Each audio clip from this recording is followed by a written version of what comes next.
بجلی کو روتے روتے اب گیس کا سرکولر ڈیٹ بھی تقریباً 2700 ارب روپے تک پہنچ چکا ہے، اور شیل اور کچھ کمپنیاں گزشتہ 1-2 سالوں میں بتدریج پاکستان سے اپنی سرمایہ کاری، بہت بڑی بڑی سرمایہ کاری نکال کر لے گئیں آئل مارکیٹنگ کمپنیاں، اور اب دل برداشتہ ہو کر Kuwait foreign petroleum and gas exploration company نے بھی پاکستان سے اپنی سرمایہ کاری نکال لی ہے، اور پاکستان ایکسپلوریشن کمپنی کو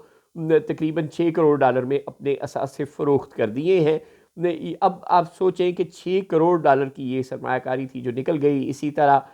پہلے بھی جب شیل وغیرہ یہاں سے گئے تو کئی کروڑ کی، اس سے کئی گنا بڑی سرمایہ کاری پاکستان سے گئی، بیرونی سرمایہ کاری گئی۔ اب اگر آپ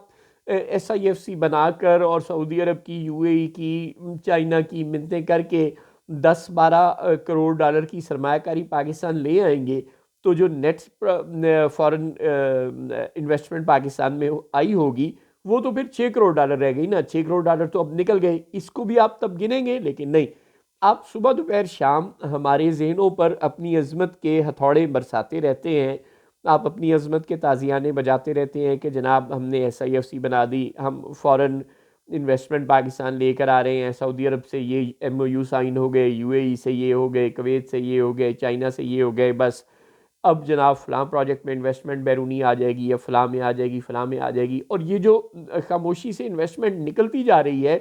اس کا کیا حساب ہے؟ اگر ایک طرف سے آپ تھوڑی انویسٹمنٹ لے آئیں گے اور دوسری طرف سے تھوڑی انویسٹمنٹ نکل جائے گی، تو جو نیٹ ورتھ ہے وہ تو پھر زیرو ہی رہ جائے گی، جو پاکستانیوں کے ہاتھ آئے گی بیرونی سرمایہ کاری وہ تو زیرو ہی رہ جائے گی۔ تو پاکستان کی اکانومی کو کس طرح بوسٹ ملے گا؟ آپ کس طرح کہہ رہے ہیں کہ آپ پر اعتماد آپ کے دوست ملکوں کا بڑھ رہا ہے، بیرون ملک مقیم سرمایہ کاروں کا بڑھ رہا ہے، اور آپ کس طرح کہہ رہے ہیں کہ آپ نے سرکولر ڈیٹ کے مسئلے کو کنٹرول کر لیا ہے؟ اگر بجلی کے سرکولر ڈیٹ کے مسئلے کو آپ کسی حد تک کنٹرول کرنے کی کوشش کر رہے ہیں،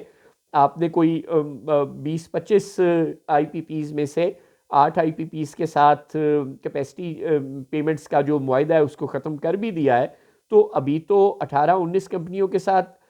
وہ کیپیسٹی پیمنٹس کا معاہدہ بدستور ویسے ہی موجود ہے، تو بجلی کا بھی سرکولر ڈیٹ پورا کنٹرول ہونے کا تو ابھی کوئی سوال ہی نہیں ہے۔ اور وہ جو پرانا سرکولر ڈیٹ سرکار کے ذمے ہے وہ تو ظاہر ہے ابھی ادا ہونا ہے نا، ٹھیک ہے، آئندہ سے 8 کمپنیوں کی طرف سے اس سرکولر ڈیٹ میں مزید اضافہ نہیں ہوگا، لیکن جو باقی کمپنیاں ہیں ان کی طرف سے تو سرکولر ڈیٹ میں اضافہ بھی جاری ہے، اور جو پچھلا سرکولر ڈیٹ ہمارے سر چڑھا ہوا ہے وہ بھی ہمیں ابھی اتارنا ہے۔ اور اب یہ گیس سیکٹر کا سرکولر ڈیٹ ہر مہینے ہر سال بڑھتے بڑھتے بڑھتے 2700 ارب روپے تک پہنچ چکا ہے۔ یہ بہت خوفناک رقم ہے، اور اس میں بھی بتدریج اضافہ جاری ہے، اور اس سب کو کنٹرول کرنے کا کوئی سسٹم سرکار کے پاس موجود نہیں ہے، سوائے دلاسے دینے کے، لارے دینے کے،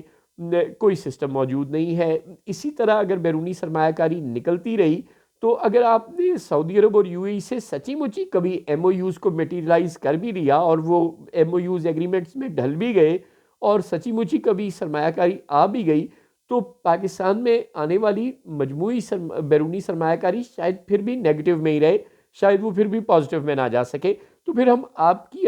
عظمت کو کس بات پر سلام پیش کریں؟ آپ ہمیں کیا بتا رہے ہیں کہ آپ نے پاکستان کی اکانومی کو سنبھال لیا؟ جب تک انویسٹمنٹ پاکستان میں نہیں آئے گی، جب تک پاکستان کی ایکسپورٹس نہیں بڑھیں گی، جب تک پاکستان کا امپورٹ بل کم نہیں ہوگا، تب تک اکانومی تو بہتر ہونے والی نہیں، اور وہ اسی صورت میں بہتر ہوگی جب یہ سرکولر ڈیٹ اور اس طرح کے مسائل ختم ہوں گے۔ لیکن ان کو حل کرنے کی آپ کوششیں ضرور کرتے نظر آ رہے ہیں، وہ بندر کی طرح کبھی ایک ٹہنی پر پھدکتے ہیں اور کبھی دوسری ٹہنی پر، لیکن جو بندر کے مریض کا انجام ہوا تھا، یعنی سوری بھائیوں، میں نے بھاگ دوڑ تو بہت کی لیکن اللہ کو یہی منظور تھا، لگتا ہے کہ ہمارا انجام بھی وہی ہونا ہے ایونچولی۔ ہم پاکستانیوں نے ہی ایک ایک کر کے مرتے چلے جانا ہے، اور آپ سے معیشت بہتر ہونی نہیں۔